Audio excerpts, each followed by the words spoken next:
Welcome back to another technical deep dive here in the debug zone. Today, we're tackling a big question and breaking it down with insights from other users. Hopefully, this clears up some misconceptions and helps you get the answer you need. So buckle up, stay a little curious, and let's jump right in.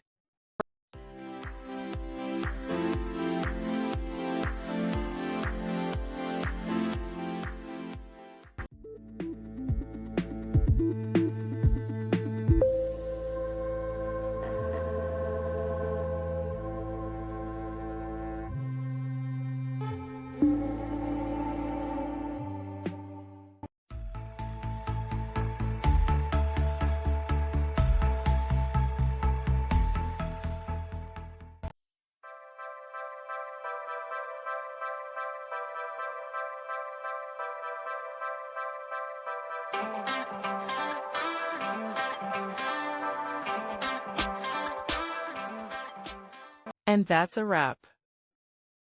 I hope you found the answer you were looking for. If you did, take a second to hit that subscribe button. It really helps out. And let me know in the comments which solution worked best for you. See you next time in the debug zone.